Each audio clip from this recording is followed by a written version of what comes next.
Today I'll show you exactly how to attack in chess. Now we will go through this really cool game and hopefully you'll learn something from it. Now we will skip through the opening because it's not really important all the way up to this point. Now here you can see that black is attacking our pawn in the center and we have to do something about it. We of course can't take the pawn because our bishop here is hanging. Now that's why here I played e4, attacking the knight and forcing it to move. And since our pawn is in danger now, you can see that black is attacking it for like 4 times and we only have 3 defenders here. That's why I have to do something about it. And I played e5, attacking the bishop and forcing it to move back. And now I took the pawn on c5 and he recaptured.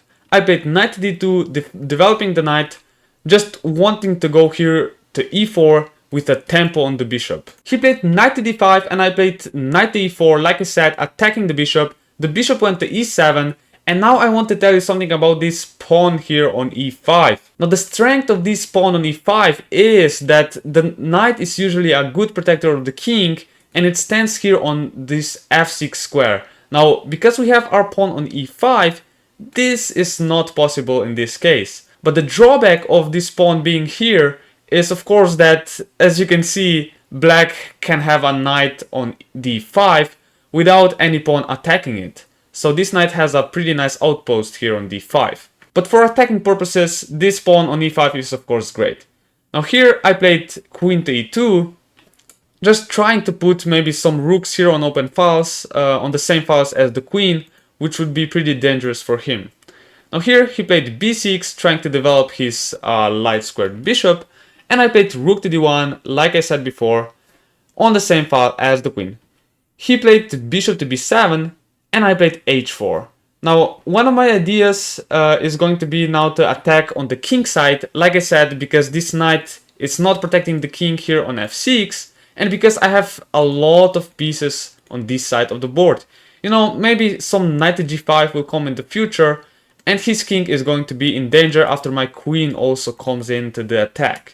So here he played h6 to stop knight to g5, and I played knight to d2. Now this maneuver is really nice. Now why did I play knight to d2? Well, the most important reason for this is that I opened my queen to come into the attack of the king, of course. Maybe the queen will go to g4, maybe to h5, we don't know yet, but when we attack, we want to have as many pieces around the opponent's king as possible.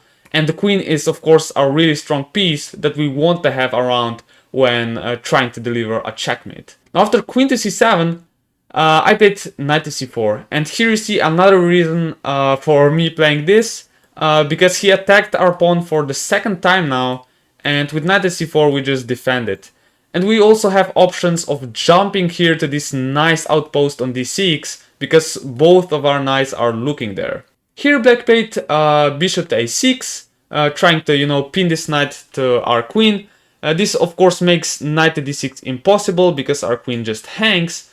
But of course we're not gonna do that, we're gonna play queen to g4. And now you can start to see some threats, you know, some knight to f6 check might be possible in the future because this pawn is pinned to the king. So here he took my knight, I recaptured it, also attacking his knight on d5. He has to move it, he moved it to b4, and I pushed it further away with a3. After knight to a6, you can see that I managed to move his pieces away from his king. You can see that this rook, this knight, this queen are not doing anything to help protect this king, while my bishop here is gonna be really strong on the diagonal when it opens up.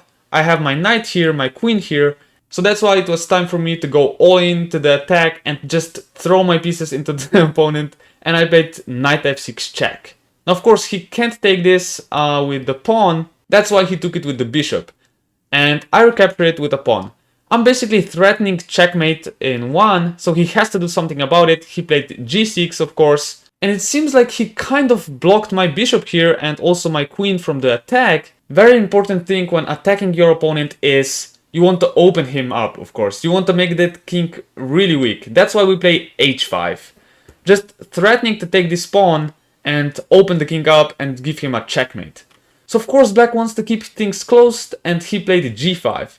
But we don't give up, of course, on our idea. We play f4. This is really fun, you know, just trying to break these pawns. And the point, of course, is that whatever he does, we're going to open him up on the next move. So he moved away with the king, and I just took on g5. Now one option here for black is of course to just take this pawn, but after we recapture it, we are threatening checkmating one here on g7, and if he tries to stop it, well, another piece comes into the attack, bishop d4 check, he has to move, and this is a really nice checkmate with the queen. So that's why he doesn't take the pawn and he plays rook to g8 immediately. You can see that the only piece that's defending the opponent's king is this rook. And we have our bishop here, our queen in the attack, all the pawns here, and also it's time for our other bishop to join the attack with bishop d4 check. Now he has to play king to h8 and now g6, of course. We want to open our bishop up. If this bishop opens up here, this is going to be over. And also our threat, if he does nothing, is to just play g7, which is basically a checkmate. He has to take, and this is a checkmate. So that's why here he took the pawn. And guys, what do we do here? Of course, we open our bishop, we play f7 with a check. Also attacking this rook at the same time, completely destroying him. Okay, now he tried to fight, he played e5 to block this diagonal, but now I just took this knight on c6, so that after he recaptures, I can take this pawn again with a check. After he moved, I just won this rook for free, and now you can see that we're a whole rook up and completely winning. I just exchanged queens here, and yeah, this is pretty much over. He can't do anything, he has to give up the rook, and now it's going to be checkmate in 2 moves. So guys, remember, when you're attacking, you want to have more pieces in the attack than your opponent has in the defense. So that's why this pawn, like I said, on e5 is really useful. It keeps one defender of the king away, and really gives you so much space here on this side for your pieces to join the attack, and it's really useful in the attack. So that's all for today. If you like these videos, please watch more of them, and I'll see you guys in the next video.